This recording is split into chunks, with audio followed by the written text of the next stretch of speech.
is Xiomara Carranza. I'm the other co-host along with Jessica. My pronouns are she, her, hers. I currently work as the event supervisor for the University Student Union.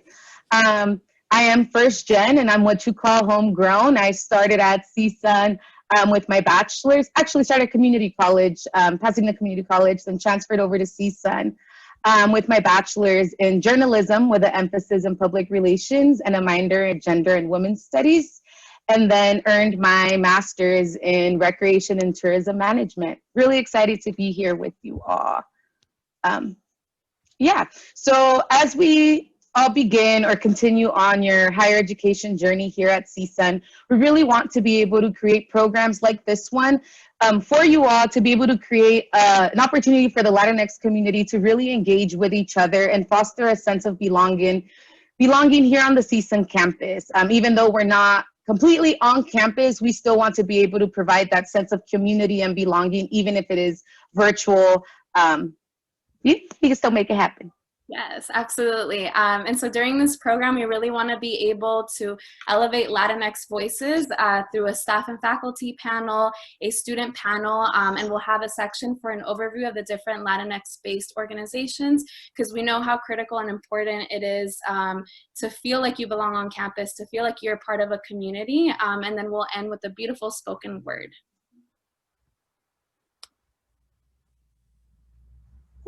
So before we get started with our panels, and we do want to go over some community guidelines.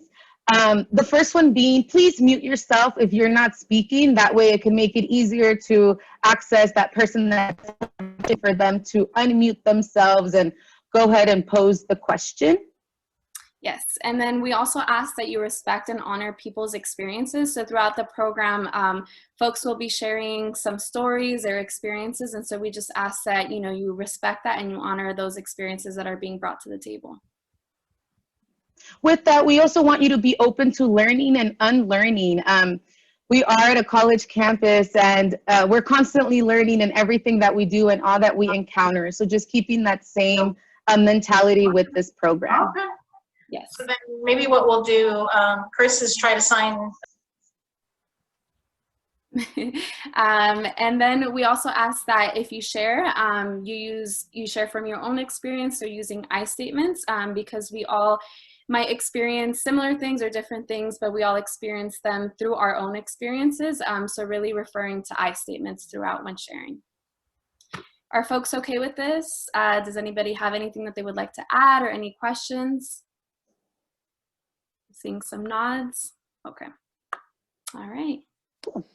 So with that, let's go ahead and get started. It is my pleasure and honor to introduce our welcome and keynote speaker, Dr. Shelly Ruelas Bischoff. Dr. Ruelas Bischoff serves as the Associate Vice President for the Student Life at CSU Northridge. She provides leadership and strategic direction for programs and services that support successful student engagement, development, and learning and connection with the campus community. She holds administrative oversight for student housing and residential life, the Office of Student Involvement and Development, the International and Exchange Student Center, and the University Student Union. Dr. Ruelas Bischoff has been dedicated to issues of access and equity for students throughout her career, with a strong focus on initiatives aimed at improving the educational, personal, and social outcomes of underserved and diverse student populations. Dr. Ruelas Bischoff is a licensed psychologist and earned her doctorate degree in counseling, clinical, and school psychology from the University of California, Santa Barbara. Without further ado, Dr. Shelly Ruelas Bischoff. Thank you so much, Xiomara. Good afternoon. Buenas tardes, everyone. It's truly my pleasure to be here with you today. I first want to thank CEO Jessica, Dr. Sanchez, and all who helped coordinate today's event for the opportunity to be here. I truly appreciate the invitation.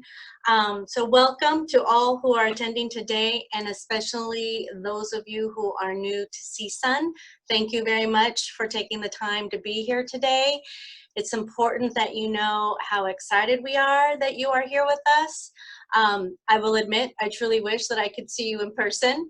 I know that time will come soon, that one day when we are all back on the campus. That is the vision I'm holding in my mind, in my heart, as we move through quite a unique fall semester opening, unlike any maybe that we've ever had here. And we've had a few years here at CSUN in our history. So I also want to share with you a little bit more about my background. I'm originally from Fresno, California, born and raised mostly, moved around a little bit during my high school years. My gender pronouns are she, her, hers, and I've been the Associate Vice President for Student Life here at CSUN for the last 9 years now.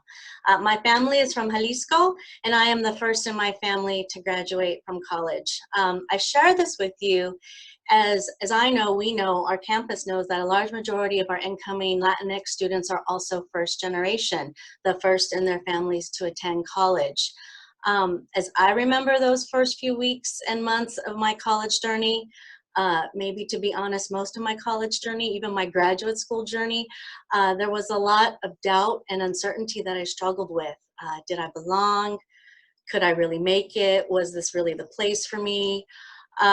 Those were a lot of the questions that were often with me. And you may be finding yourself struggling with some of these questions in the weeks and months ahead. So it's my hope that through the connections and programs and resources that you'll be learning about today, you'll come to know much more quickly than I did how much you do belong, how much you have already accomplished by being at this point, and most importantly, that you already have what it takes to make it here and to cross that graduation finish line. That's our goal for you as well, to develop, to learn, to grow, to make connections, but to ultimately get that degree and graduate.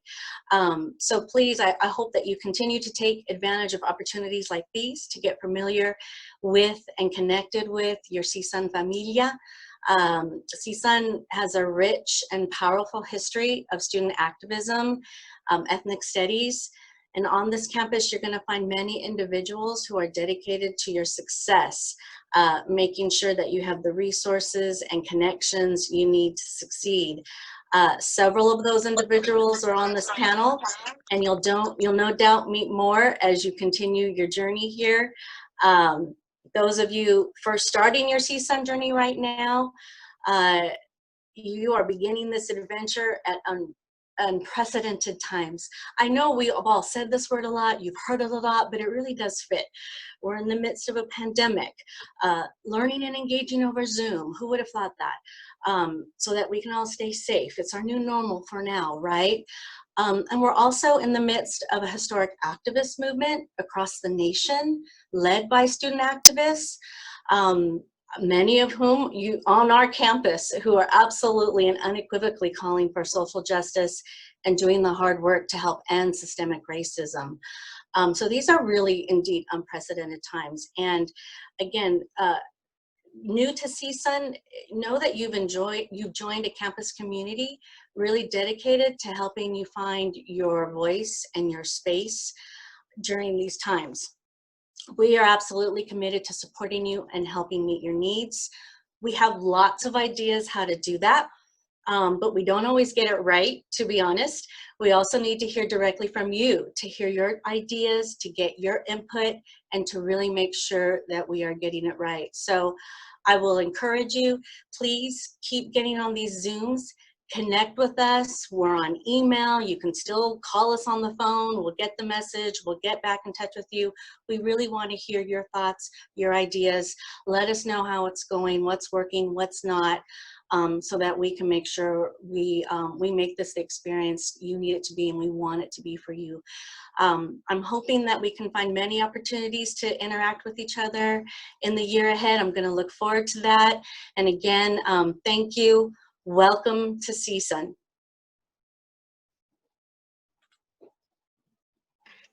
Thank you so much, Dr. Relas Bishop, for those amazing words. Yes, that might be the theme. You belong here. Thank you so much for that.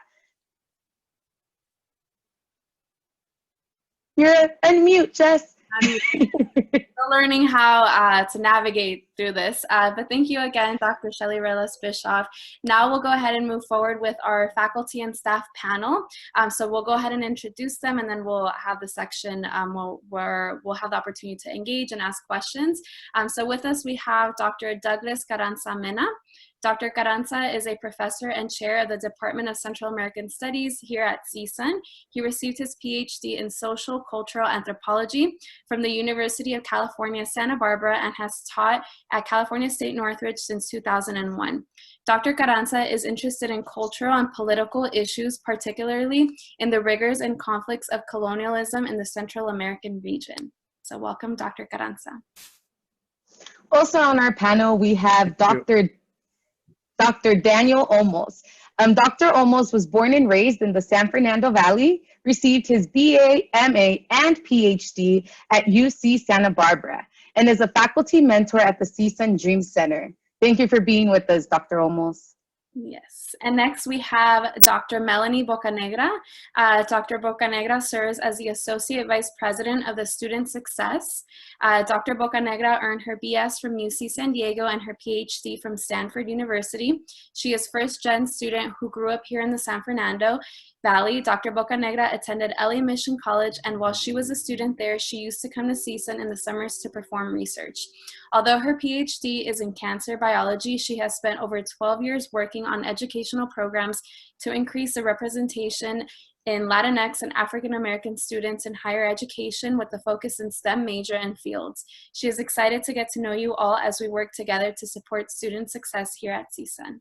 Thank you for being here. Also on our panel, we have Dr. Martha Escobar. Dr. Escobar is a professor in the Chicana and Chicano Studies Department at California State University, Northridge. She received her doctoral degree in ethnic studies from the University of California, San Diego. Dr. Escobar is the author of Captivity Beyond Prisons, Criminalization Experiences of the Latina Immigrants. In addition to her scholarship, Dr. Escobar has a strong commitment to promoting equity and social justice.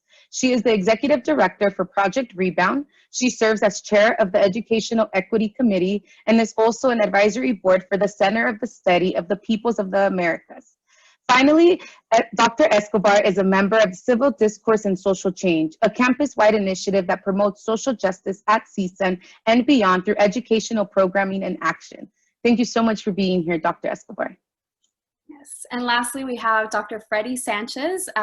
Dr. Sanchez joined the University Student Union in November 2015 as the Assistant Director for the Resource Centers, including the Veterans Resource Center, the Pride Center. In 2017, he was appointed as the Associate Director for Marketing and Programs, overseeing various USU departments, including Diversity and Inclusion, Events, Marketing, Pride Center, Veterans Resource Center, and Leadership Development for the USU Board of Directors. Freddie is passionate about providing equitable opportunities for students that are transformative and increase student success at CSUN. He received his PhD from the Joint PhD Program in Education at Claremont Graduate University / San Diego State University. He received a Master's of Education in Post-Secondary Administration and Student Affairs from the University of Southern California and 2 bachelor's degrees in Spanish and Financial Mathematics and Statistics from the University of California, Santa Barbara. Thank you, Dr. Sanchez, for being here. So this is our staff and faculty panel. This is your time to ask questions to our panelists. Please feel free to unmute yourself or pose the question in the chat. If you want to remain anonymous, you feel free to send a private chat to either Jessica or myself, and we can ask the question for you. To get you all started, so this question is for anyone on the panel that would like to answer. Knowing what you now know, what advice would you give to yourself regarding your college journey? Whomever.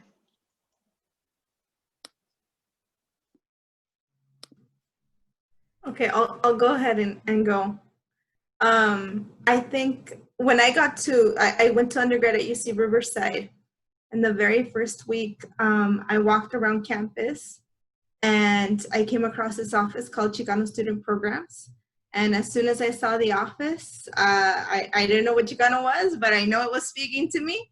So I stepped inside, and that was home for the next 5 years. I did 5 years because I loved undergrad. So I double majored Chicano studies and liberal studies.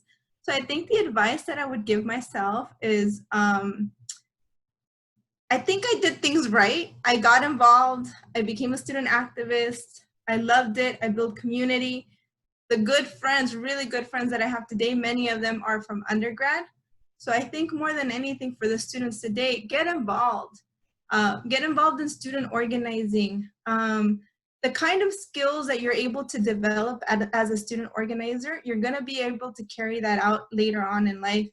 My sister and I were both at UC Riverside together. She came in a year later, and she's like, Marta, there's some things that are so common sense to us because we're organizers. She's a science teacher in high school.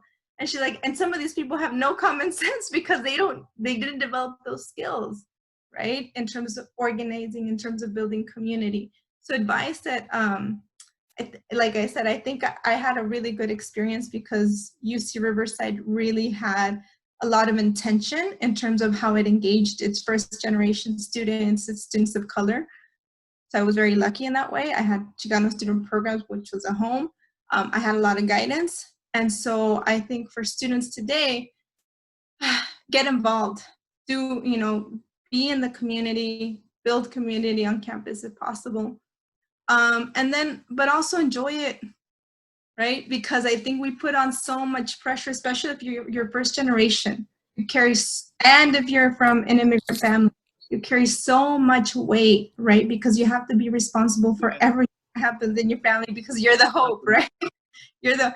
And it's so much that we don't really get to enjoy ourselves and enjoy our undergrad years. So I would also say, llévensela despacito, take it a day at a time, and also enjoy what you can, because this is the time. When else are you going to be in a space where you're with people about your same age, right? And have these kinds of opportunities. So take advantage of what's there. I wish I would have gone to study abroad, for example, right? And I didn't. And so.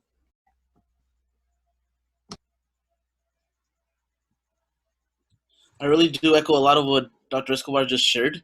I also stayed a fifth year just because I wanted to. That's how I ended up double majoring.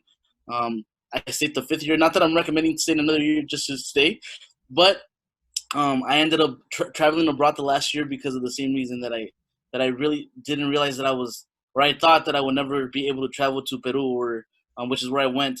But ultimately, I think the experience of enjoying college, there is no time like that present.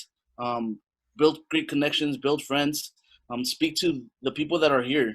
Ultimately, we're not necessarily in a room where you can engage, but we get our names, get the contacts that are here, and reach out. I think that was one of my downfalls, that I might have visited faculty hours my last year. I was avoiding going to faculty hours just because I didn't want to feel like I was stupid and I didn't get something.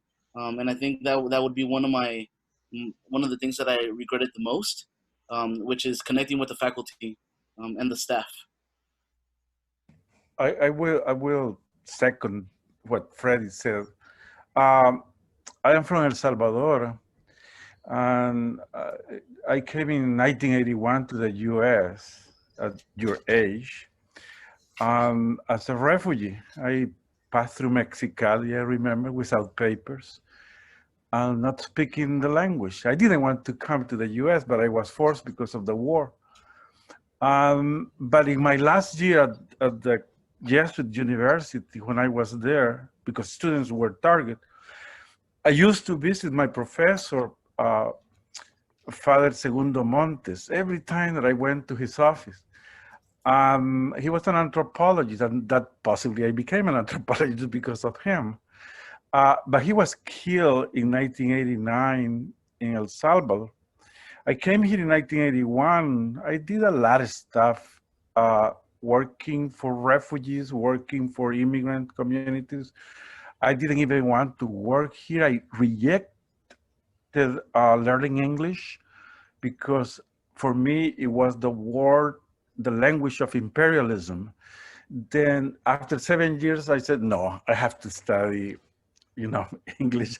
I don't have any other choice. Then I went to study. I went to community college, Rancho Rancho Santiago Community College in Santa Ana. Then I moved to Cal State Fullerton, get my degree. I don't know how, but I was able to do it. And then I said, well, I'm going to continue with my PhD. And I went to Santa Barbara, and I wasn't able to even write. I was doing Picapollo. I do Picapollo when I type, because I never learned how to do that. It was very difficult for me. But the university, I will say, helped me, but it was my work with the community. I spent years and years, and still I work. I am a board member of SALEF, the Salvadorian American Leadership and Educational Fund, and also I am the vice president of the board of Clínica Romero. We started that work 33 years ago when we were organizing. Organizing is fundamental, as Professor Marta Escobar said. It's extremely important for us to be organized, because that gives us voice.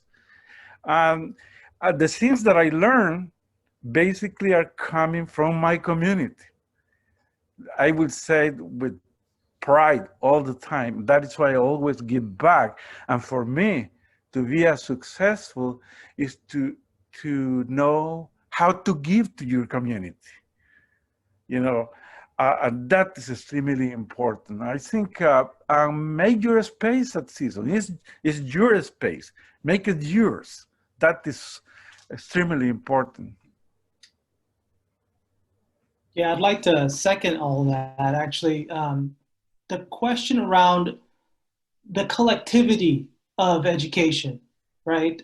You have to make social relations. You have to create community. That's how I made it.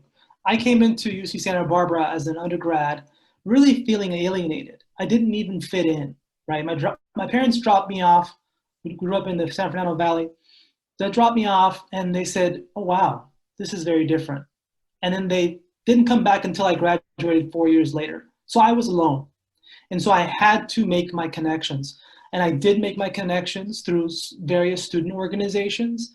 For example, we had Congreso, which is kind of like Mecha at Santa Barbara. Additionally, I saw a lot of my friends joining other organizations. For example, fraternities, even sororities that were Latino oriented.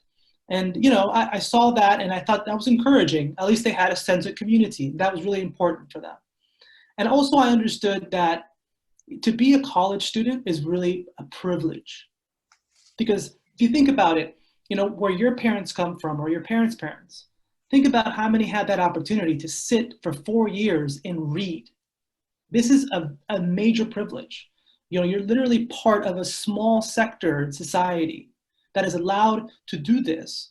And so with that comes major responsibility. And as Douglas was saying, we have to give back, because this is the reason why we're here, right? Our people are being trampled on in a variety of ways. And so we then come to these halls of academia to not only learn knowledge, but also to eventually produce knowledge and to produce power.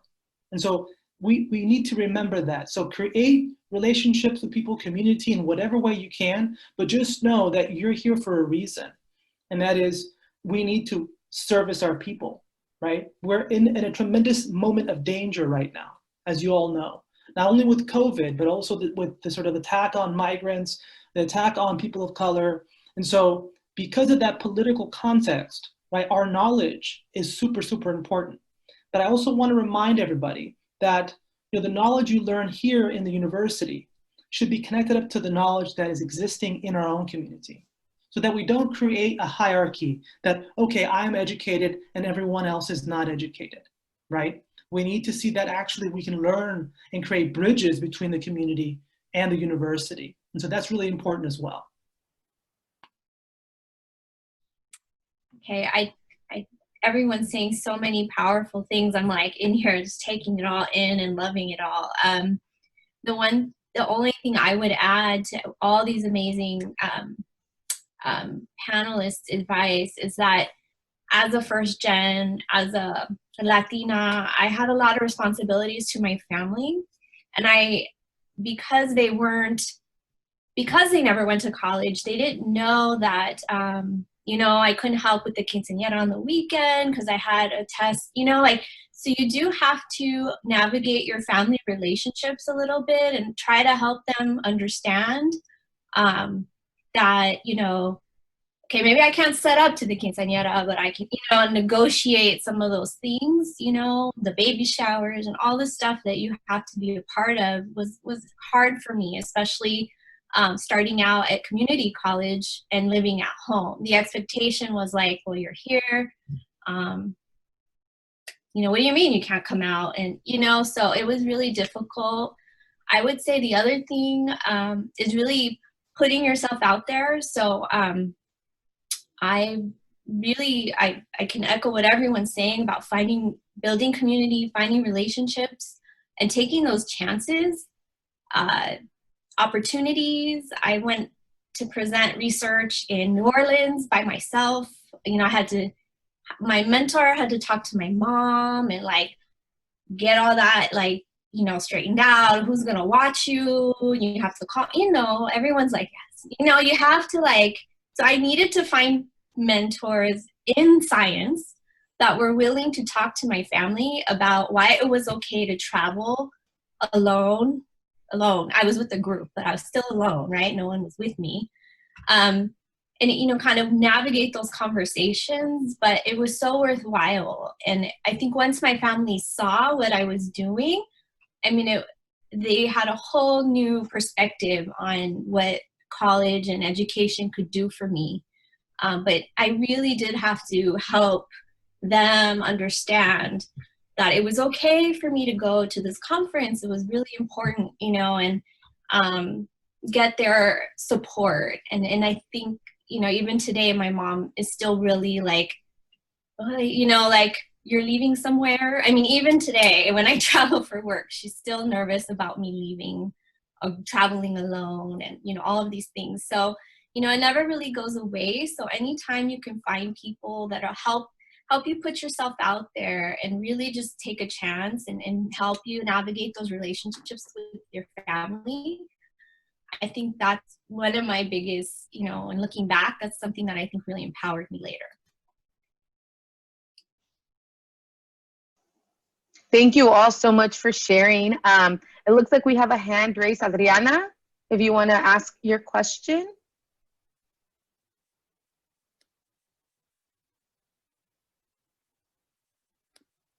Oh, don't be shy. Adriana said that they were clapping. Oh, she was clapping. Just kidding. If no one has, we have another one waiting. Does anyone else want to ask something? Feel free to unmute yourself. This is your time. We want you all to be able to ask the questions that you want answered.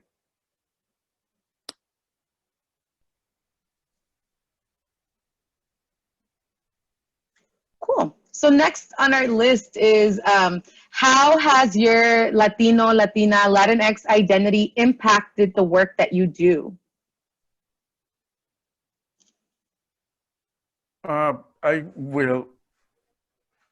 When I came here, I was Salvadorian, but then I was also people calling me Hispanic.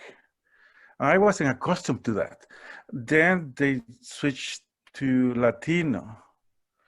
But, the relationship that I have with Central America is very strong. Most of my family lives in Central America, my sisters and brothers, my mom and dad. Then, and the work that I do also give me that transborder, transnational identity that in the case of Central American people, that is why I have my background, the Joya de Serén, that is an ancient site, Maya site in El Salvador, that represent the way people used to live, rural people, common people, not the kings and queens. But Central America is so diverse that here in Los Angeles, we have a population of Maya descent of almost 500,000 people living that are not Latinos or Hispanic. They are Maya Quiche, Canjobal, Cachiquel, but also you have Garífunas. Garífuna people who are of African descent living here in Los Angeles. They live in South Central LA and they pass as African Americans sometimes. Then identity for us is very important. Especially, I think Danielle was referring to that we are in a moment, critical moment, because we are being pointing out for doing things that we've done, and they don't see the beautiful things that we produce. And I think we have to be proud of what we do and where we are coming from, and that relationship that we have at the transnational level as well. I think it's when I used to work in a museum, and in a museum in Orange County, quite conservative. And one of the things that I like about that museum particularly was because I was able to express myself with my accent. I wasn't forced to learn English like the East Coast, but I wanted to, to express myself. Why do I need to speak like somebody else? I accentuated even more today because I am proud of that. And I feel so powerful around that. That is part of my identity, the things that I use, the type of music. You started with a cumbia, I believe, this program. I love cumbia. Salsa, okay, but I love cumbia. I like merengue, I like rumba, bachatas. I like rock and roll as well. It's part of that mix of things that we have, that we should be part of it in terms of being creative, in terms of or transnational, transborder way of thinking. If we go back to our parents or grandparents, give us a plethora of identities that is not just one identity. We are always moving and reinventing ourselves. That is the beauty of what we are. That is why we are here. This is a powerful example of what we are. And I think we should be proud of being Latino, Latina, Latinx, and we should continue pushing for that. I'll go ahead and go next. I think in terms of how our identities impact the work that we do, I grew up in the 90s, right? If some of you are not familiar, Prop 187, 1994, right? I was 14 years old when Prop 187 came up, and what it did, it tried to deny undocumented migrants access to healthcare and education, and it specifically targeted migrant women and children. And I remember I was a freshman in high school, and there was a statewide organizing where students, high school students, decided that every school was going to have some type of demonstration. Some were going to walk out, others were going to have rallies. And in my school, they decided that after lunch, they weren't going to go back to class and that they were going to stay outside and rally and protest, right? And the entire time period of that break during lunch, I was so stressed out because I was a good student, right? I didn't want to get into trouble. But I understood at that age, at 14, that this was an attack on our communities, growing up in a family that is mixed status, undocumented, legal residents, right? Always fearing the border patrol, always fearing the migra, turning on the veladoras back when I was still more spiritual and religious, right? So that people would be crossing safely, would make it home safe, right? Growing up in that kind of environment informed, then I knew that Prop 187 was about denying our communities access to life, because healthcare is about life. Education is about life opportunities. So at that age, I was really stressed out, and I decided I'm gonna protest. I'm not gonna go back to class, and I stayed out. And My sister, she was 13 years old. She was, we were bused for middle school. She was in middle school. She was 40 minutes away from home, and they were a lot more radical. They decided to leave the campus entirely. They jumped over a fence, right? And I don't know where they were thinking they were gonna go, because they were in the middle of a desert. They had nowhere to go, but these were like, you know, they were taking this on. And so growing up in that kind of environment and society telling you you're not fully human, right? You don't fully belong, then that dramatically ended up impacting my politics and the way that I understood my identity and my position in the world. So that once it came down to my work, my scholarship, I ended up looking at the criminalization of Latina immigrants, right? Issues of motherhood, family separation, what's happening at the border, why are people being incarcerated, why are people being put in detention centers? Because it's my way of responding to that kind of violence that is enacted against our communities, right? So my identity has everything to do with, right, the scholarship, the work that I end up doing, and the kind of commitments that I have.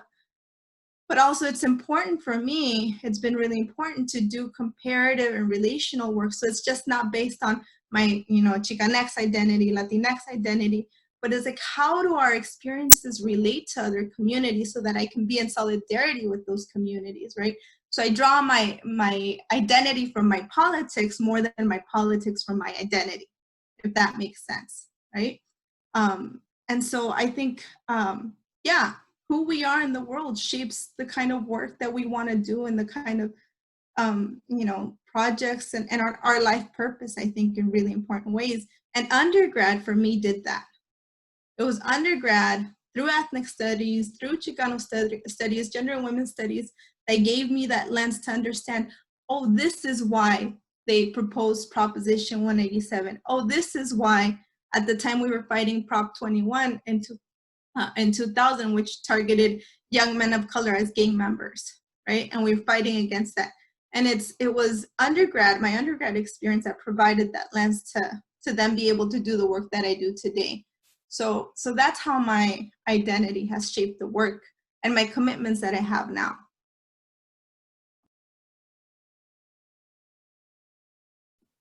Yeah, I'd like to piggyback on that. Actually, the Proposition 187 in 1994 was really transformative for me, my own identity, and my relationship in the world.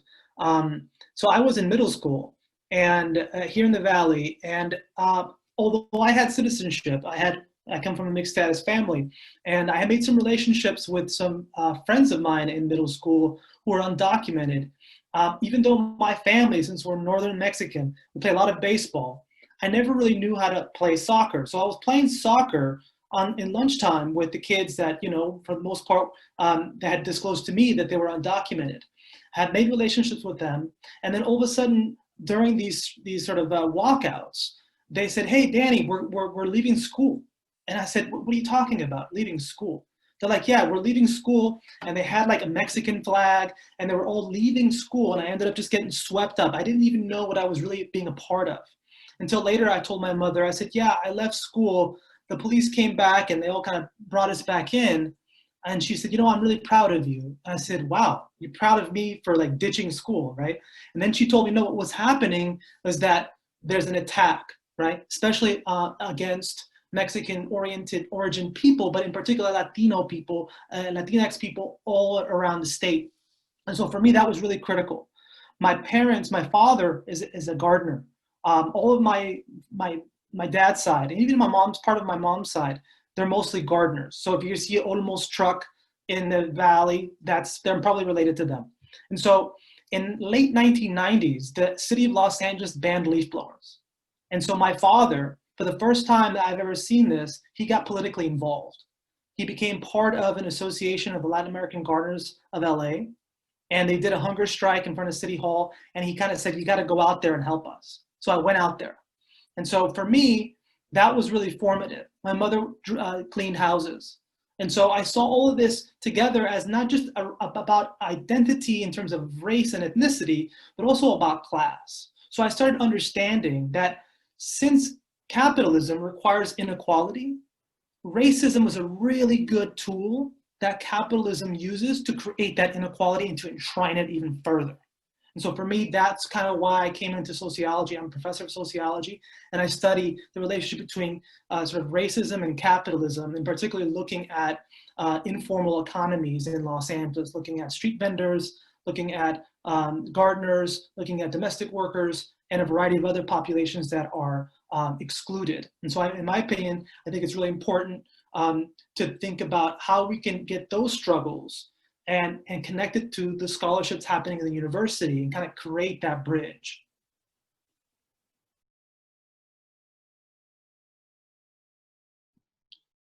So I have a little bit different story. For me, leaving LA, I grew up in South LA, was bused to East LA for school. My family growing up didn't want me to attend the local high school because it was gang infested, according to them. Anyways, getting bused, and really being part of this concentrated program, the Magnet program, where we were all deemed to excel. I think one of the things that for me, and I learned early on while I was going to school, that I wasn't going to become a failure. That was what was getting drilled. This math and science sort of ideology that the school was going to allow me to succeed. And I worked extremely hard, and my parents were rallying behind me to make sure that I ultimately graduated and attend a community college, because that was the thing that my family wanted me to do. And I got involved with the TRIO program, and having gone to UC Berkeley for one of the summer trips, I said, no, I'm going to a UC. And so I ended up applying for UC Santa Barbara. That was the go-getter for me. It was far enough away from home, but close enough to go back. That was the pillar, that my parents couldn't come to me, and I would go home whenever I needed to, which was almost every weekend during freshman year, because I missed home. And so I learned early on, while I was in Santa Barbara, that home to me was important, and the way to connect to my culture and my community was to get involved within the Latino movement. So I joined the Latino fraternity at Santa Barbara, and really started my social activism work while I was there, engaging in a lot of movements, tuition hikes, and all this other stuff. I was with El Concilio most of the time, making sure that our voices were elevated, and really learned that my voice was ensuring that equity was part of the conversation at the college level. At that point, I wanted to work at the community college because that's where I knew that my people were. I knew that the community college was a gateway to a lot of my community to enter higher education, and so I applied to USC thinking that I was going to become a counselor at a community college, and lo and behold, my degree did not provide that support then. So I advocated for the degree to be changed, and when I was leaving, they went ahead and did the counseling program. But ultimately, I think the whole notion of starting from a young age, really learning and understanding how society plays this role on us, and for me as a Latino male working at Northridge specifically, having people that look up to me is something that has continuously been part of the conversation. As an advisor to a couple of Latino fraternities and a Latino sorority on the campus, that's one of the things that I know that is contributing to the success of students. And then I decided to join the PhD, and my research really focusing on Latino male, and ensuring that Latino males understand that they do have capital. Martha mentioned earlier, community cultural wealth, that we do have capital that we bring into our campus, that we know that we can succeed. We just need a little bit of support. And I think ultimately panels like this is where the work can be transformative for a lot of our folks. And so I am here to ensure that as we continue to elevate ourselves individually, we elevate our communities together, because that's the only way that we're going to be successful.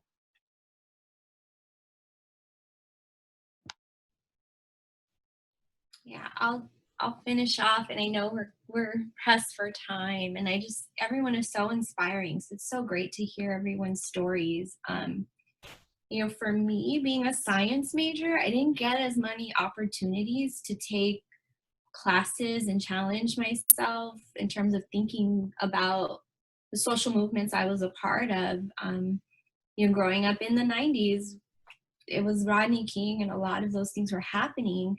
But yet I the classes I was taking wasn't really challenging my thought process about how that was all impacting me. You know, it was all like, you know, I'm a molecular biology major, so you take this, right? You know, it's very sequential that way. And I would say that, you know, that was probably one of the things that I really had, you know, I spent 10 years in school, I got a PhD. I really had to seek out those opportunities to learn more about my identity and where it was placed in the world. And, you know, I realize now that being a science major and not having access to that type of information was really difficult as one of the few Latina, you know, grad students at Stanford in my program. You know, having people mistake me for the person that comes to clean the labs instead of the person who should be working in the lab, you know, not having that background to process those experiences made it really difficult. And so, you know, one of the things that, you know, I always say is I'm continuously learning. And so I'm really going back and relearning all kinds of things that other people were learning at the same time. But I think how I navigated through it was, you know, I would ask my program chairs or whoever, and I would, you know, especially in grad school, I would say, you know, I'm finding it really difficult to thrive here at Stanford. I need to feel connected to my people, to community. Palo Alto was a beautiful place to live, but like a totally different reality for me. And so I was able to use that Stanford brand and get some money to bring high school students to the labs in the summer. And I could pick any high school students I wanted. I could do whatever I wanted with that program. So you better believe there's a lot of Black and brown people in my program. And it was my job to prove to everyone that it didn't matter where they came from, what high schools they came from, they could do research, because research was all just about being curious and cultivating curiosity and getting your hands wet and dirty and in there and like understanding what stuff's, you know, what's going on. And so those were the things that I did to really start to leverage, you know, where I was in the world to kind of really impact my community and also make myself feel like I'm contributing something beyond what was the typical scope of a graduate student. And so anytime you have the opportunity to do that, I would say go for it. And if you're not as connected to, you know, all of the things around you, I would say there's so many wonderful people, communities, groups that you can meet to get those experiences that make you whole. So for me, it was definitely learning how to, you know, be a science major, but also like really think about how I could impact my community and bring other people with me. Thank you all so much to our faculty and staff for sharing those beautiful words. I do want to note that, I don't know if y'all noticed, but every single person in our faculty and staff panel has a doctorate degree. This is a huge achievement, especially within our culture. There is a very minimal amount. The percentage is extremely low. I'm not quite sure on the percentage for males, but I know less than 2% of Latinas earn higher ed degrees. So I think it's something to note that within this panel, we have so many doctorates in the house. Yes, and you know, just to reiterate, thank you all to the panelists. I caught on a lot of themes that really stood out to me, you know, on how important and how critical it is to reach out to other folks, right? To build that sense of community, to establish your people, and how, you know, identity is not one thing or another, right? There's so many different layers to our own identities. And I think that what I notice is that a lot of our own identities shape what we do, right? And so those are just some of the little pieces of nuggets that I was able to really resonate with. And just, you know, thank you to our staff and faculty panel. Now we have, we're gonna do a small break because we know how, you know, mentally exhausting it can be to just, you know, have Zoom back to back. So we've allotted a couple of minutes for you all to take a break, stretch, use the restroom, do whatever you need to do to take care of yourself. We will reconvene in about like 3 to 4 minutes. We just want to make sure that, you know, you're with us. So yeah, we'll see you all. Feel free to just turn off your camera and take a little break, and we'll see you all at 5. Thank you.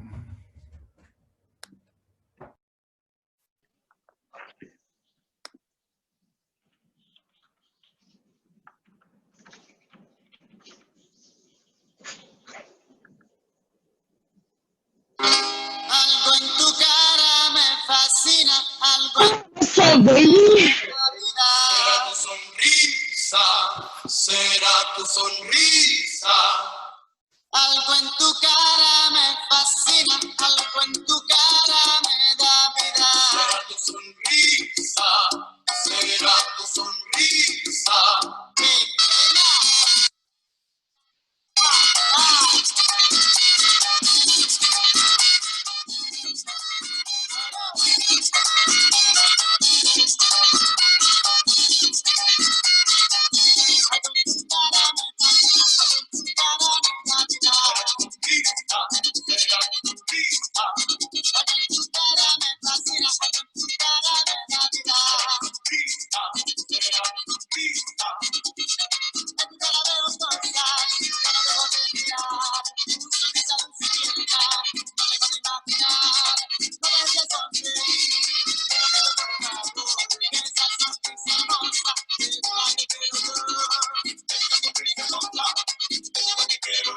Algo en tu cara me fascina, algo en tu cara me da vida.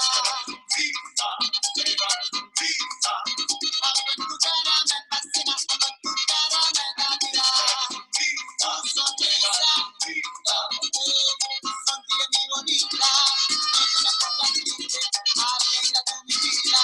Empieza a sonreírte, en mi mente imagino estás caminando. Mientras más sonríes, más te digo te amo. Algo en tu cara me fascina, me da vida. Algo en tu cara me fascina, algo en tu cara me da vida.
All right, so I hope everyone is coming on back and we can get on started with our student panel.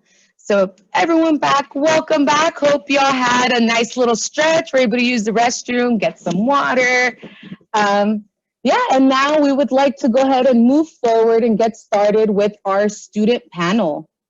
Yes, so for today's student panel, we have, first we have Kelly De Leon. Kelly's pronouns are they, them. Kelly is a graduating fall semester senior who is a part of Revolutionary Scholars and the Students of Color Coalition. Kelly is double majoring in Central American and Chicano Studies. They are Guatemalan and Salvadoran, queer, and non-binary. Lastly, in spring 2021, Kelly will begin their master's program in Latin American Studies at Cal State LA. We also have Lily Gonzalez. Lily was born and raised in South Central community of Florence and Firestone. Her research interests include critical archival studies and community archive work specifically centered around the experiences and movements of formerly incarcerated people navigating higher education. Lily is grounded in this work because of her firsthand experiences with the carceral state. Her experiential knowledge revolves around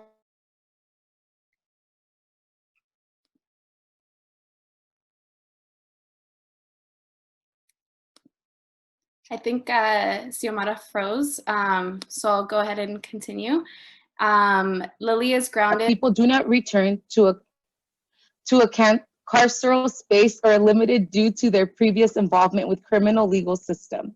Lily continues to be active in her community where she enjoys street tacos and lives with her 7-year-old son Logan and 18-year-old daughter Alyssa Celeste.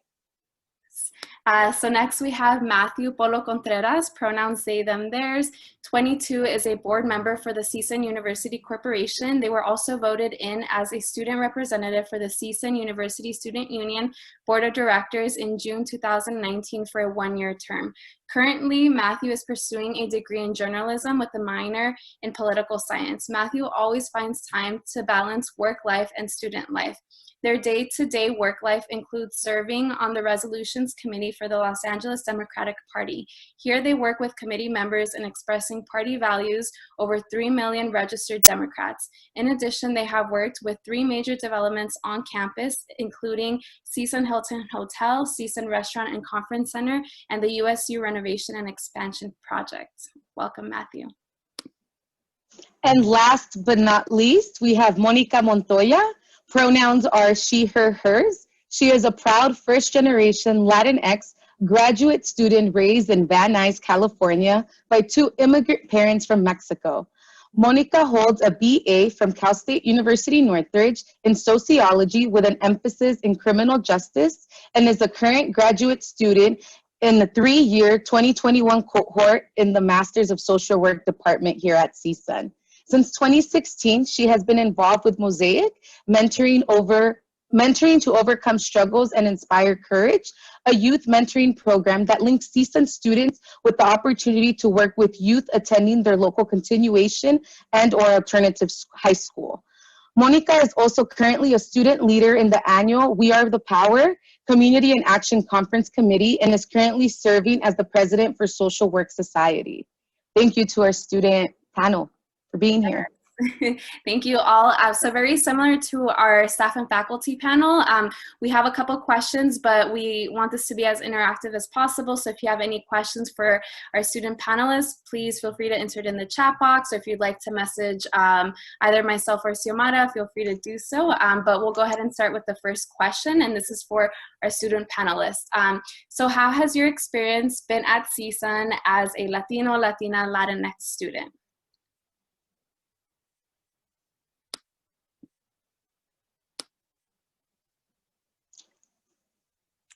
I can go ahead and go first, if that's okay. I would say my experience overall has been very positive. I've found an amazing community of people who have supported me in my identity. I think the USU specifically has really provided a safe space for me to make mistakes, to be myself, and to really just encourage and develop my leadership development. I found mentors, friends, and people to look up to, and I think that's extremely important as people transferring into CSUN or incoming freshmen. And most importantly, I found resources that I wouldn't have found anywhere else. I really do think that me being Latinx, I really felt supported. I felt that there was programming for me. I felt there were resources specifically for my identity and for people in my community. So I really do feel that my identity is supported. I can go next. And thanks, Matthew. That was pretty nice to hear. For me, it was pretty cool to enter CSUN, to see that there was a Central American Studies department, because I am Guatemalan and Salvadoran. So, but as I kept taking ethnic studies courses and getting involved on campus, I realized that although there is some institutional support, there's not that many for students, especially with the previous executive orders that CSUN co-signed on them, despite 3 votes on faculty saying no to them. For instance, Executive Order 1110 really kicked out a lot of and pushed out a lot of Black and Latinx students, especially this past year. And especially, it was pretty ironic seeing President Harrison congratulate us on AB 1460 when she actually said no to AB 1460 and didn't support it. So it's like going back and forth, but there is support as like a Latinx student, especially within, I found support within like Chicano Studies and Central American Studies departments. And yeah, it's been my experience so far. Can I nominate Lily to go next, or she has to volunteer? I mean, Lily, looks like you've been nominated. Nomination, nominate myself as tribute. No, I'm kidding. So a little bit about myself, right, and why, you know, to answer the question. So for myself, like I was already a part of the Chicano Studies department, and for me, my higher education experience was interrupted by my incarceration. And I came back to CSUN via the support of Homeboy Industries and their Educational Pathways program.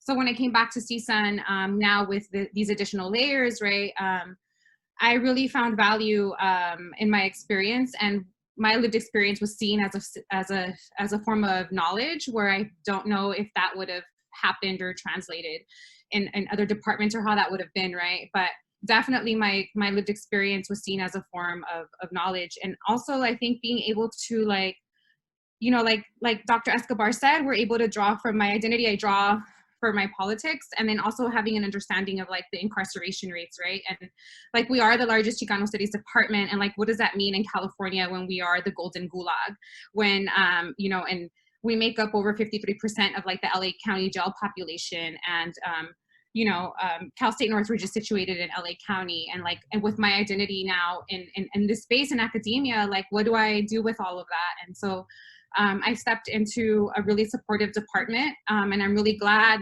that that I did. And because of that, I don't think that I would be where I am now, which is, you know, finishing up my master's project. And that was an old bio, but just to reinstate my project, what I'm centering my final project on is I'm partnering with the Southern California Library here in LA and centering my archive around the letters that I wrote to my daughter when I was in solitary confinement, to talk about family separation, not only, you know, what's happening at the border, but also how incarceration has done that to our families, right? And what does that mean? So I'm really thankful that I am in this department and that I have received the support that I have received. And again, drawing from my identity and from my experiences, I don't think that I would have thrived in a different space. So again, thank you for having me. Awesome. And I'll go next, sorry. But first and foremost, thank you, Lily, Kelly, Matthew, for sharing your experiences, and the panelists for sharing such powerful narratives and testimonies, because I think it's like professors like y'all, students like y'all, that really make, you know, this space what it is, right? Which has made my experience, personal experience, really positive. Because going into higher education, like, you know, I wanted to get out. 4 years, I was like, I'm out. I don't want to pursue any more school. School's not for me. I hate it. But then I found like myself within Mosaic, right? I found my community with Mosaic. I found the mentorship with Dr. Alex Ojeda, right? That we share those intersectional like ideals, and we share those common objectives and goals. And I was like, damn, I see myself so much in him, and I see myself so much in the students that we work with, that they need me, right? They need me to continue my aspirations for higher education. And that's when I realized that I can't just be a student, that identifies as Latinx in a higher education system.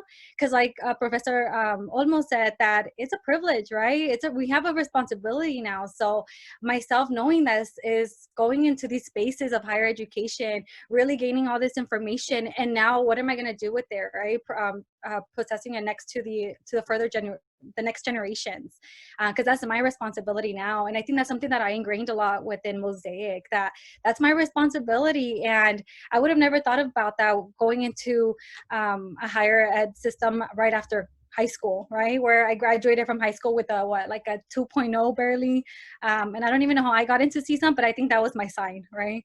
That I got to get it together. And it's been, again, like folks like Dr. Alex Ojeda, Mosaic, Dr. Escobar, that has really, really continued to inspire me to be out there, to continue advocating for myself, for the youth that I serve. And just within, adding these crucial and critical curriculums within the social work department, which again, it's me stepping out of my comfort zone, being in presentations like this. It's already, decolonizing the whole higher education system, because, again, college, it wasn't meant for people of color. So thank you all for putting this together for us. Awesome. Thank you. Thank you. And I think we had a question from someone in the panel. From someone in the participants. So this is for any student panelists who want to answer. So the question is, what is the most memorable event that has happened to you at CSUN?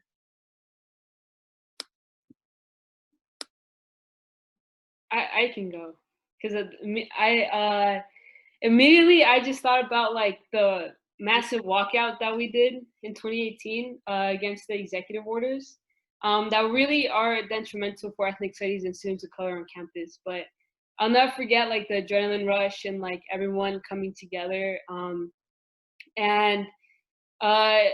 seeing the photos now, it's like we've grown so much since then. So that's the most memorable moment for me at CSUN. Yeah. Yeah, for me, I would have to agree with Kelly. It has been the organizing and the community built around organizing at CSUN. That has been it. For me personally, it has been bringing the youth that we serve for Mosaic to the college campus. So through organizations like Diversity Day, which is now known as Wear Power Community in Action Conference, Build Bold Ed, other USU organizations and presentations that they host. We bring a lot of our youth who don't really have the access to higher education, and just being there present to see their reflections, their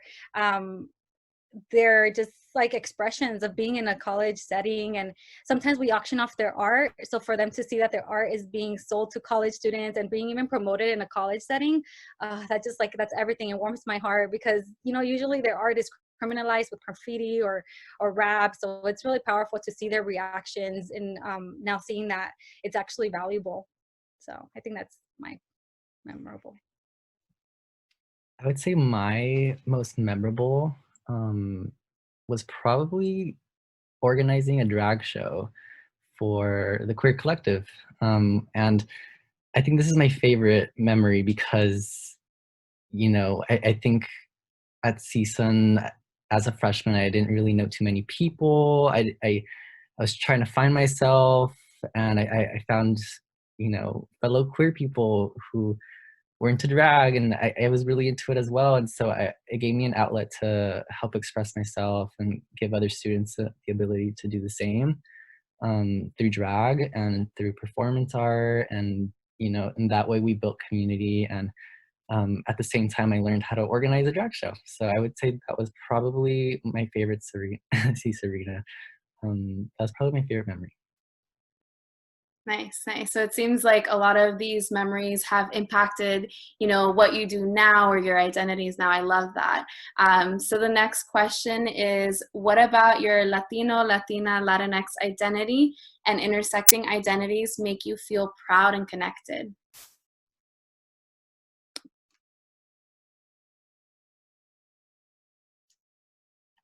I guess I'll go. So for myself, like I mentioned earlier, I do identify as somebody that is formerly incarcerated.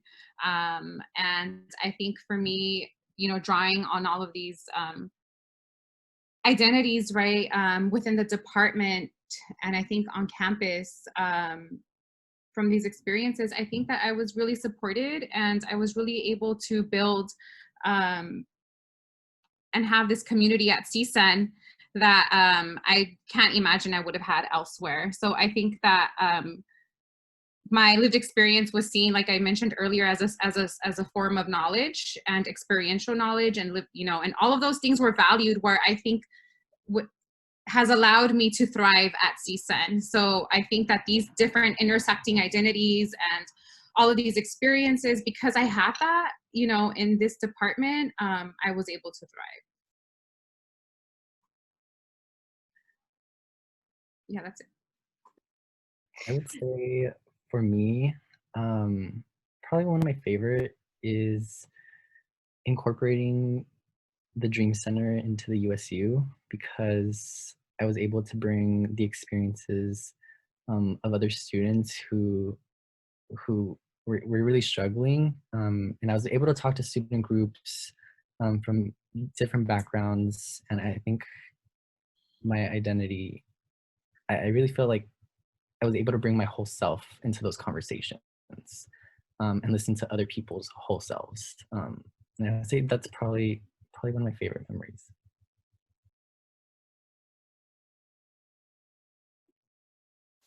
Personally, for me, I think identifying again as a Latinx first generation, not the oldest in my family, but I am the first to be receiving a master's degree. So again, I feel like that sense of responsibility to carry on those traditions of helping, like my sister who's just getting into the program, my cousins who, or my family who's of mixed status, how to achieve the higher education system, having like an AB 540. But also, like, adding to my intersectionality, I want to say being a part-time student, because I had other responsibilities to take care of, right, at home. Again, I'm really parentified here at home, so I take care of a lot of stuff here with my brothers, my siblings, and knowing how to still navigate the higher ed system at school, creating spaces for myself to learn about myself, my culture, my ancestors, their struggles, and how to continue their fight. So when I say this, I talk about like spaces like We're a Power, right? Where we're bringing on these critical topics every year. Currently, I'm the first part-time student who has been president for the Social Work Society, right? Which it's always been full-time students. So that's something that I'm really, really proud of, and really taking advantage of it, because I think that we need to really start acknowledging students who are from online cohorts, part-time students who are not really thought about in the program. And then also Mosaic, right? So really highlighting the fact that Mosaic was that safe space for myself, and how do I continue making folks feel like they're a safe in a higher education system with professors that actually care about them, that really care about the quality of education that they're providing for them, and really making them feel comfortable in their education and their studies. Mm-hmm. Thanks, Monica. And for me, I do value like my queerness and me being non-binary identity, like that's a given. But when it comes to me being Central American, I have to recognize that Guatemala and El Salvador are still, like, me celebrating that, like I have to acknowledge that like I'm not indigenous or Black, so I have to make sure that I'm not taking up space or like centering Black indigenous folks from Central America, especially in my research, because like these are countries that are similar, like they're still perpetuating colonialism and like the legacy of colonialism. And so it's like the same thing as the US. Why would I celebrate the US when it's like nothing good? So that's how I see myself being Central American. Not like trying to celebrate nationalism not too much, but recognizing that, yeah, like what I said before. So that's what came into my mind. Thank you. So I got a question in the chat. Someone wants to know if there is something you would change about CSUN, and what would it be and why? So I would kick cops off campus and the prison contracts. fund all the ethnic studies departments, more gender inclusive bathrooms everywhere, free tuition, renaming the Oviatt Library, implementing all the Students of Color Coalition's list of demands, and free books.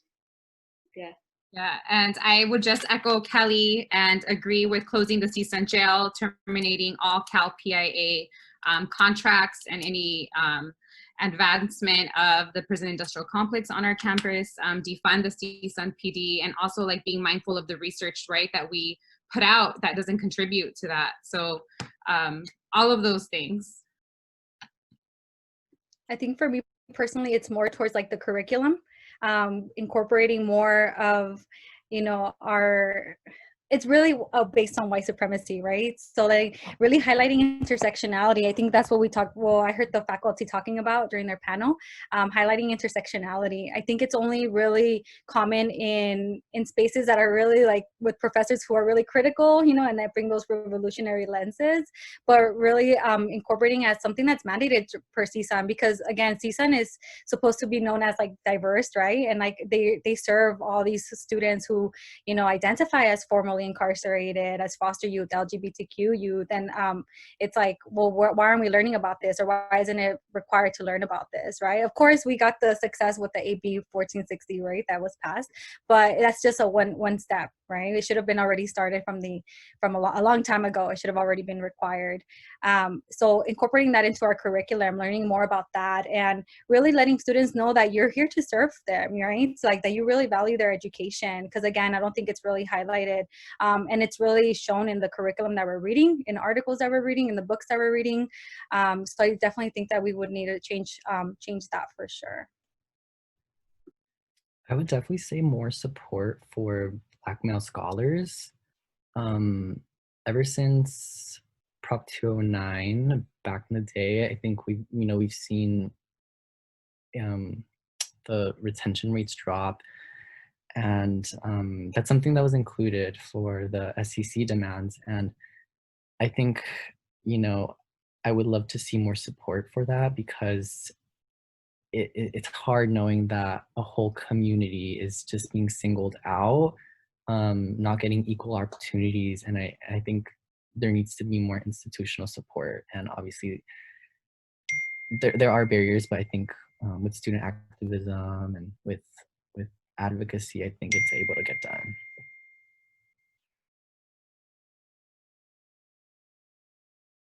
Yes, so thank you all for, like, honestly, I'm here like taking notes, like, yes.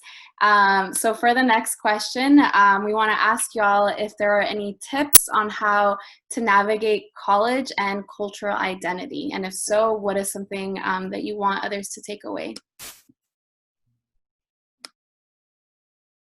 Know that you're not alone, for sure. I think growing up myself, I was always taught to like normalize not questioning, you know, teachers, professors, adults, and then now it's like, do it, you know, you're going to learn to advocate for yourself in the higher ed system, because you're going to know that not everybody's going to do it or push you to it. So don't be afraid to ask for help, to find that community support. Again, find orgs, community, that you really share those common objectives with. And again, if you don't find it at CSUN, talking to a professor, for example, like Dr. Alex Ojeda, like talking to him really pushed me out of my comfort zone to get connected with external agencies, high schools, right? So even if you don't find that support in school, internally, they're gonna be able to find you to push you to resources externally that are still ultimately connected to CSUN, right? So you're still building connections with CSUN and external agencies. And just my last point would be find that mentorship. Really, again, and I keep bringing Dr. Alex Ojeda because I've been receiving like ongoing like endless mentorship through him, whether he like knows it or not, or whether he he probably doesn't, but I think he's here, so quick shout out. That since undergrad, right, and I'm already finishing my master's degree, and even pushing for even more higher ed, and it's all thanks to him for, you know, really linking me to all these resources on campus, off campus, and it's all mentorship again. And then I see how it worked with myself and how it worked personally with my brother that's also was a youth receiving services from Mosaic, and then other youth from Mosaic as well. So mentorship works. So find a mentor. Yeah. And just to expand on what Monica said, and if you don't find it here, also create it. I came here and, you know, there was a lack of infrastructural support here at CSUN for people that shared my identity. And so, you know, because I had a community of support with the support of Dr. Escobar, and a lot of her scholarship is on, you know, women and incarceration and things like that, and the scholarship of other folks, right? I will say that we were able to, now we were able to establish Revolutionary Scholars, which is a student organization by those that have been impacted by their own incarceration or that of a loved one. We were able to start Revolutionary Scholars Project, which became like more of like the service arm of that, which was the precursor to where we're at now, which is having Project Rebound here at CSUN. So again, like it was the mentorship, and then also don't be discouraged. There are folks here that are supportive, even if you don't necessarily find a program or something. You know, tap into that mentorship as well. Thanks, Lily. And I'm so happy we were able to have Project Rebound on our campus. Such an amazing resource. And I was gonna say, like, I really encourage students of like all backgrounds to take ethnic study courses on campus, because it really did change my life. Like, and I'm not just saying that just to like ethnic studies propaganda, but I actually mean it.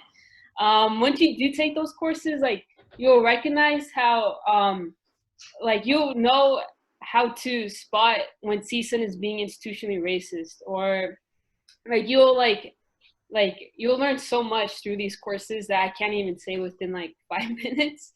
But I definitely encourage students to take like Stevie's class, like Chicano Studies 261, Racism in the Sciences, especially psychology majors, and like, and I'd also encourage students to not only join student organizations, but also recognize that sometimes you won't, like most of the time you won't get paid. So really like value like your labor and your mental health. And I would say don't get too sucked into respectability politics for students. And if you don't know what that means, it's like very like professionalism like has been used as a tool for white supremacy, and like who gets targeted for not being professional? Like students of color on campus. I've been seeing that all the time. When I attend faculty senate meetings, they weaponize professionalism. And so I would just encourage students to just be themselves, really speak their mind, and don't be afraid to speak their mind. Yeah. I would definitely agree with Kelly on everything, and especially respectability politics, because, you know, one time I called our university president a unicorn, and I'm always going to remember that, because, you know, you often with these leaders, I think you just like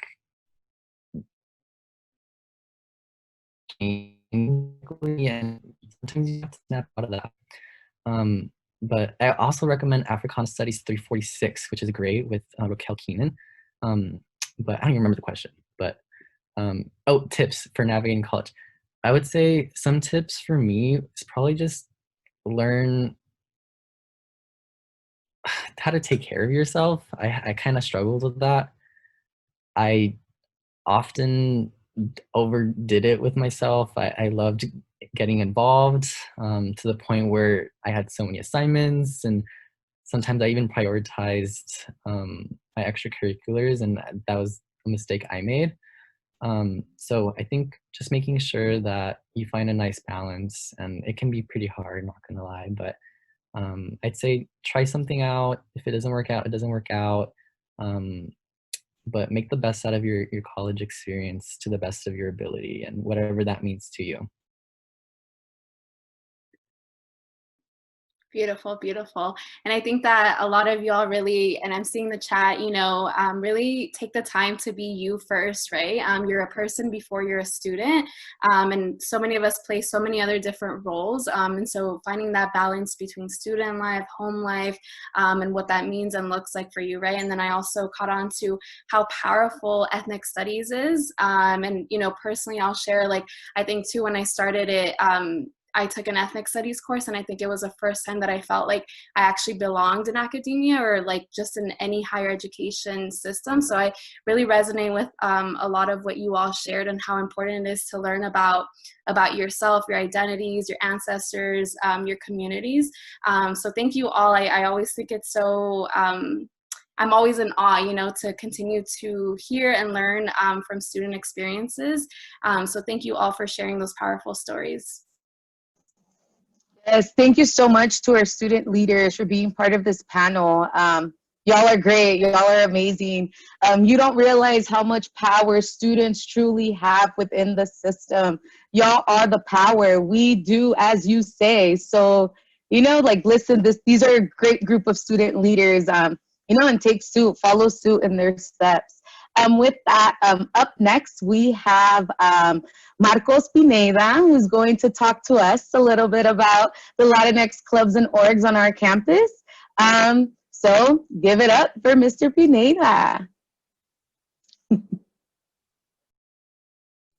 You're muted.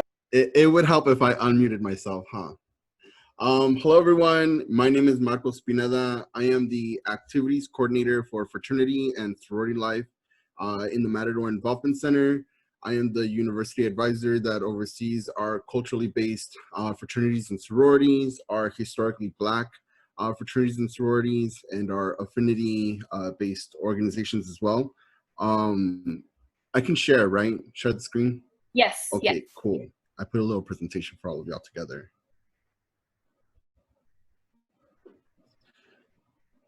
Cool. So again, my name is Marcos Pineda. My pronouns are he, him, and él. And again, that's my title. I work for the MIC. I always like to start off with my story. I feel that stories are very impactful to who we are. They contribute to our development. This is my familia. So I'm first generation Latino, but I prefer to identify as Chicano. Both of my parents are from Mexico. My mama is from Sinaloa and my dad's from Guerrero. So they came to the United States typically like every other story where they wanted a better life for themselves, but ultimately for their children. And they settled all the way in the Inland Empire in Rialto, California. I did my undergrad at Cal State San Bernardino, so I'm a product of the CSU, where I received my bachelor's in graphic design and marketing, and then graduated in the spring of 2023. And then I went to the University of Redlands, which is a private institution out in the Inland Empire, where I received my master's in higher education in the spring of 2016. And my entire graduate research was focused around how membership in culturally based organizations can help students of color build capital, network, and ultimately live successful lives post-graduation. So it all really begins within your undergraduate career in joining clubs and organizations, because a lot of these organizations are going to be able to provide a greater sense of familia with one another, a sense of belonging. You can engage with these organizations through activities, through programming. In building this network with one another, you build and share institutional knowledge. You learn about professional development, about networking. There's leadership opportunities, and there's always opportunities for service. But the really impactful thing about these organizations is that everyone gains knowledge, and when you're connected to one another, you're able to share knowledge and experiences and struggles. And your struggles are no longer just your struggles, but they're shared struggles. So the weight and the burden of not knowing what to do, not knowing who to go to, not knowing what faculty member is going to be the most supportive for you, then becomes easier because the knowledge is shared. Everybody's going to have access to this. Oops, sorry, got ahead there. So collectively, we're all building capital together, and we're sharing all of these experiences and opportunities and friendships that last well beyond your undergraduate years. So where does this all begin? In the Matador Involvement Center, we start with Matasync. And Matasync is our online engagement program platform. And this is where all of CSUN's recognized clubs and organizations are going to be at. Matasync is a great tool for organizations to keep track of like membership, of experiences, photos, communication, hosting events. It's a great place to start your foundational work with like your organization. And then I'm going to show you really quickly as soon as this wants to work with me. Oops. Sorry, give me a sec.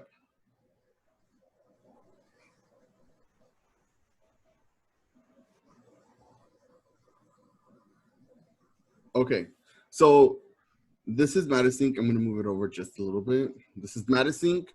And the way that you can search for these organizations is by logging in. Every CSUN student has access to Matasync. You just click on organizations. I'm gonna make this a little bit bigger. And all of CSUN's recognized organizations are gonna be found in here. So if you want to search Latino, for an example, it will pull up every organization that categorizes themselves as Latino. We have a couple of orgs here. If you want to search based off of organizations that are that they categorize themselves as being cultural, you just click on the drop box right here and you search culturally based organizations, and it pops up like all of these different organizations that you can join that are focused and categorized around around like different types of cultures. So that's my little presentation for all of you today. For me personally, I felt that my undergraduate career really was a success due to me being involved with my fraternity when I was an undergrad. I joined a Latino-based multicultural organization, and my camera is way behind. Sorry about that. Technology today. Anyways, so my membership with my organization was really what helped me succeed within my undergraduate career. I wasn't really connected with faculty. I was the worst student at coming to office hours. I felt really like a lot of shame when I was an undergrad because I struggled to find myself. I struggled to determine what degree I wanted to go into. And I didn't really get a lot of assistance from faculty at that time. We didn't have an ethnic studies program at Cal State San Bernardino during that time as well. So I didn't really feel like I had folks that I could go to. But it was the folks in our student union and who were in student affairs that really helped me navigate higher education, helped me with like financial aid, where to go to study, the best places in the student, in the library, wrote my letters of recommendation for higher ed. So your experiences at CSUN are going to be very vastly different from mine. You have outstanding faculty here who really genuinely care for students, who will check in with students. You have amazing folks who are in student affairs, like Jessica and Xiomara and Freddie, who are in the University Student Union, myself as well in the Matador Involvement Center, and we want to connect with all of you. We want you all to be engaged because we know through research that students who are engaged through clubs and organizations are going to continue their education at CSUN. Connect with us. We'll help you. We want to help you. We really want you to be successful. We really want you to be engaged. And that's it. Awesome. Thank you so much, Marcos, for sharing a little bit about, what your journey has been navigating higher ed and really emphasizing all the different benefits of, this has been a common theme, but really just building that sense of community and finding the folks you can go to, right? Finding your familia, like you said. So I think that's really important. So in addition to that, we asked a couple of, I know Marcos showed the Matasync and you were able to see some of the different Latinx-based clubs. And we did ask some of the clubs to share some of their videos about what their org does. So this isn't an exhaustive list. These are just some of the videos that we received. So now we just want to show you, take a couple of minutes to show you some of the clubs and orgs that you can get involved in. So let me share my screen.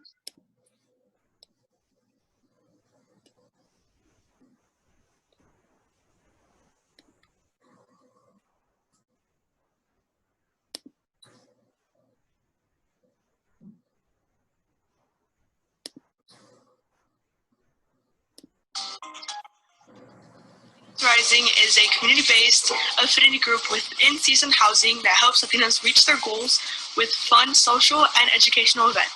Latinas Rising is an affinity group that I have found to support me, to give me opportunities, to make connections that I wouldn't have made before.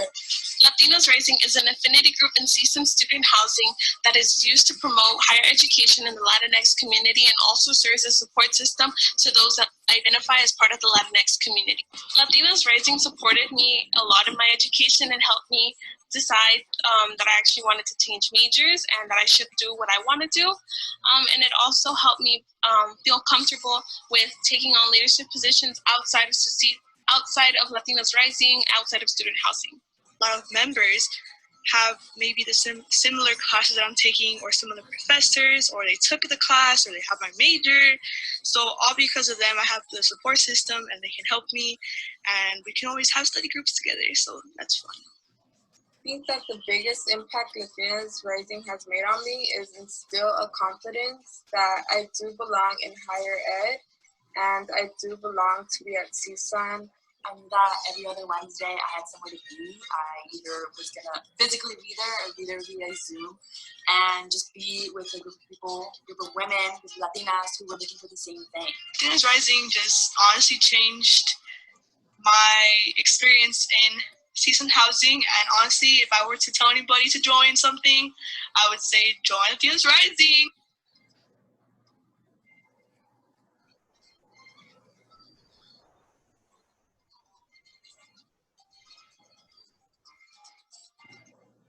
So that's Latinas Rising, and that's their contact information. So now we'll move on to the next video.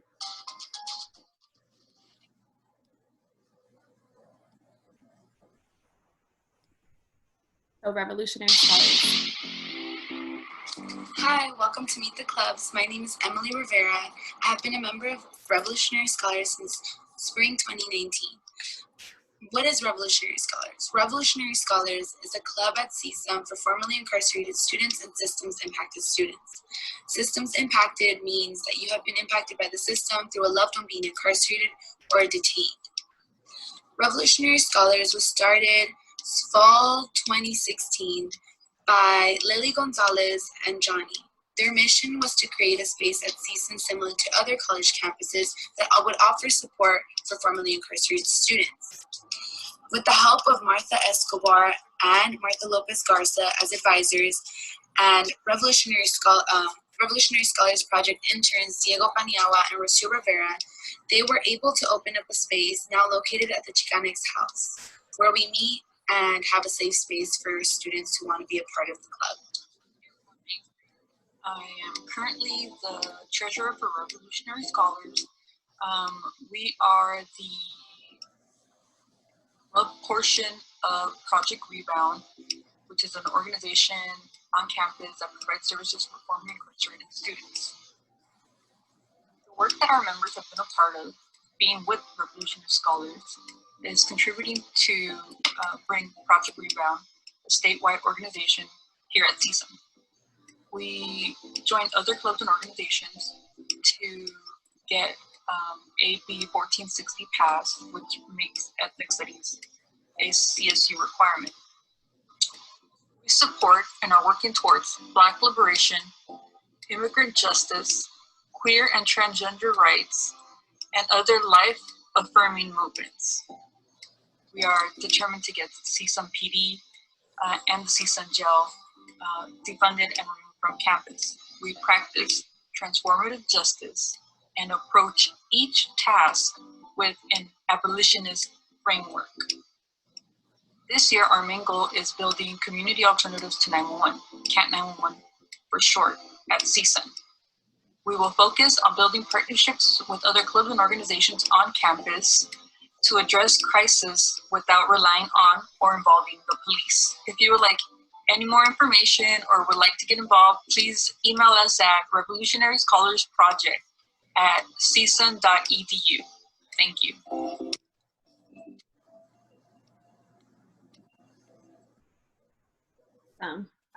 So shout out to Revolutionary Scholars. I know we have a couple folks from Revolutionary Scholars here. So the next one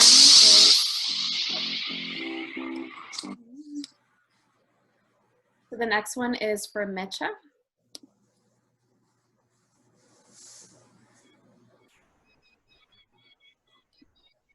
Hello everyone, my name is Ivan Salinas, senior student at CSUN and co-chair of the Mecha, Movimiento Estudiantil Chicanx Aztlán. Mecha is a national student organization founded during the civil rights movement in the 1960s, aimed at creating unity and empowerment through education and political action. The Chicano, Chicana is an identity for people that may come from Mexican-American ancestry. But our organization is open to anyone who'd like to be involved in social justice organizing. We prefer to use the term Chicanx to be more gender inclusive. I joined Mecha during my sophomore year to be more in touch with my culture as someone that comes from Mexico City. I've been living in the San Fernando Valley for the past 11 years, and when I learned that there was a club on campus that celebrated the arts and the traditions that I grew up with, it stood out to me. Every year we host events that honor traditions and cultures of indigenous people from Mexico, like Dia de los Muertos, which is our biggest event of the fall semester. We also collaborate with student orgs like the American Indian Student Organization and the Central American United Student Organization. During the spring semester, we reach out to local youth through our annual Raza Youth Conference and host workshops, talks, and more information on why receiving higher education is important, especially to students that come from a working class background. We also have our own space on campus we like to call La Casita, and our garden, Jardín Tonantzin, where we grow fruits and vegetables. This year, we aim to continue celebrating these traditions and hosting events virtually by working more closely with faculty from the Chicana Studies departments. We aim to be involved in the fight against the racism we live in today and help incoming and transfer students during this difficult time with some level of unity. Our motto is, La unión hace la fuerza. We are stronger together. So if you're interested in joining Mecha, feel free to send us a message on our Instagram at Mecha de CSUN or through email at mecha@mycsun.edu. Hope to see you in our first meeting for the semester. Ometeo. So that was Mecha, and we have one last video.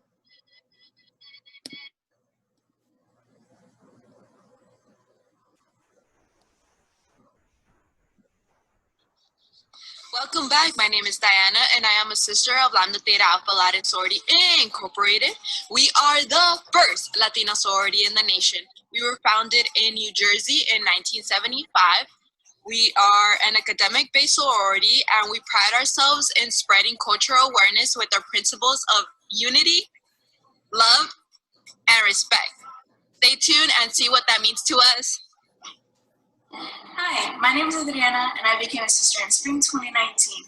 And I'm here to show you one of the ways we show unity in our organization. Strolling is like a synchronized line dance. It's a great feeling being in sync with your sisters and siblings around you.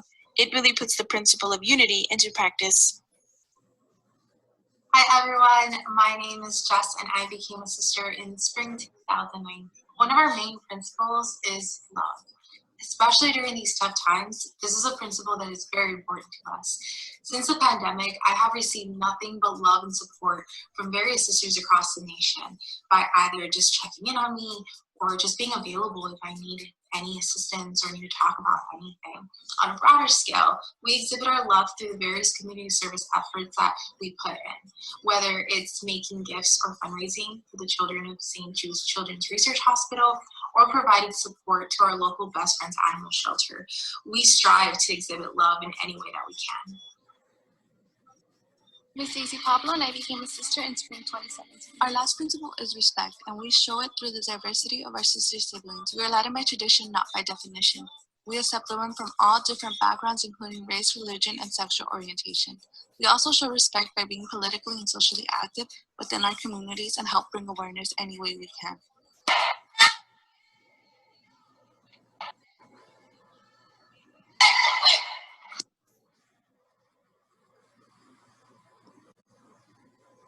Awesome. So like I shared, these are just a couple of the different clubs and orgs on campus that you can get involved. If you'd like to know more, you can, and I believe someone put it in the chat box, you can feel free to check out the Matasync. The Matasync website has all of these clubs, their contact information and more, because we know how important it is to get involved. So please, please, please check those out.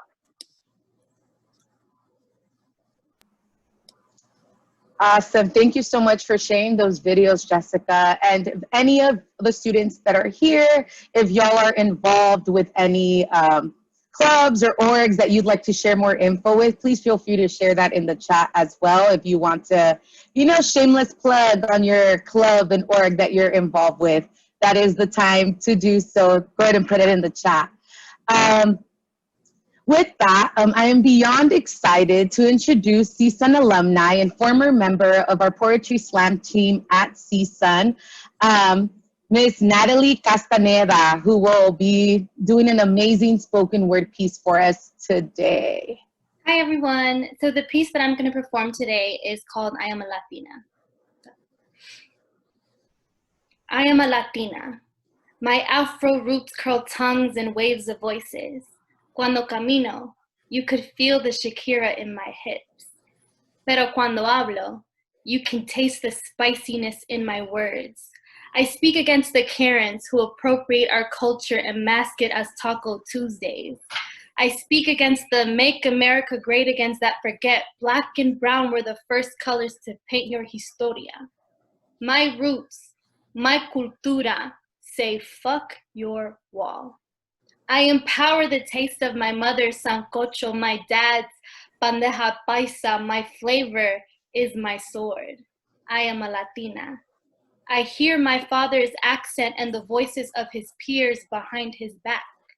He's too black to be Hispanic. He's too Hispanic to have a voice. His silence embodies the roughness of his hands that once felt soft. The pronunciation of su nombre translates into shame. The color of su piel paints murals of sacrifice. A barrier that's built a wall between paisa and basic human rights. America is not a language. Stop assuming that just because someone has an accent, they're automatically incompetent. We will not swallow your words to accommodate your privilege. I am sorry you mistake diversity with inconvenience. My history is not yours to edit. Recognize that the ability to forget history is not a choice for us. I am a Latina. Thank you. Wow, amazing, amazing. Thank you so much, Natalie, for those beautiful and powerful words. I know for me personally, they resonated so much, and I know that for the Latinx community and the Latinx identity, it was very, very powerful. So thank you for sharing part of that with us. So we are coming to a conclusion of our program, but before so, Xiomara is putting together, we have a student raffle. We're raffling off, or we're not raffling, we're giving away a couple of student gift cards. So bear with us, Xiomara is putting those together, but I just kind of want to close us off. And really just thank you all, you know, on behalf of the USU, we want to thank you all, our staff and faculty panel, our student panelists, and to our participants for joining us. We hope that we can continue to build community and really create the sense of belonging here on campus.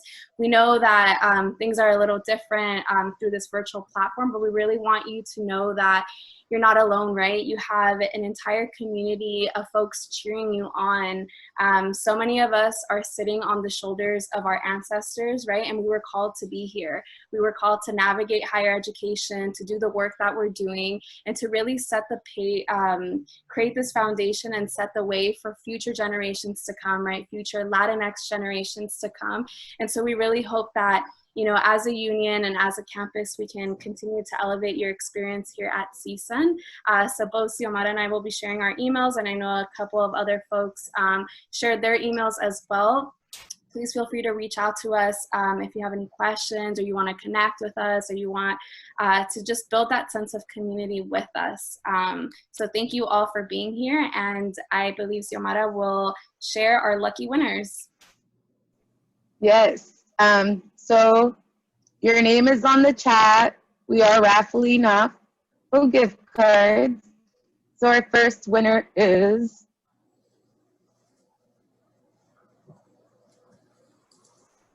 Juana Trainer. So you could please send us your CSUN email. We have a couple more, Jess? Yes, 2 more.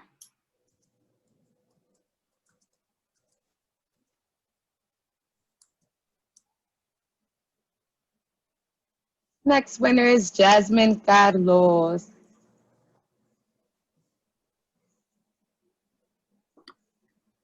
And our last winner is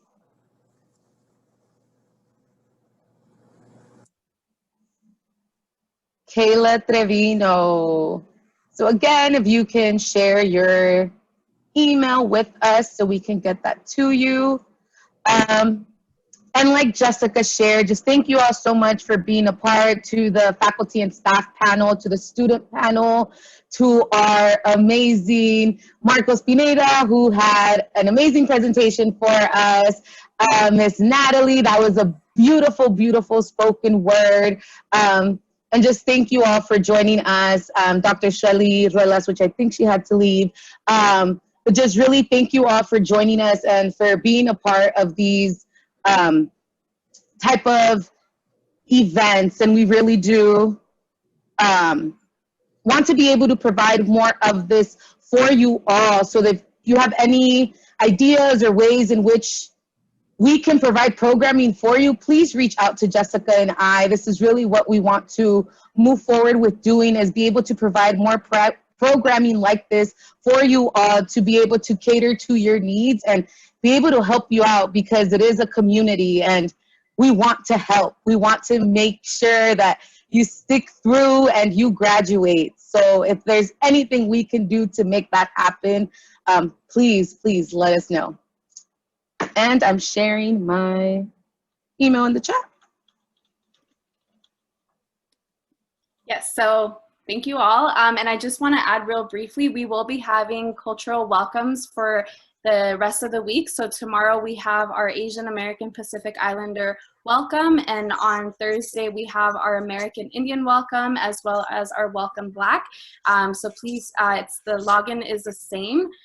So please feel free to join us for those as well. But thank you all and have a great rest of the evening. Yes. Thank you so much. Thank you, thank you. Bye everyone. Thank you, Jessica and Well Xiomara. done, Jessica and Zio.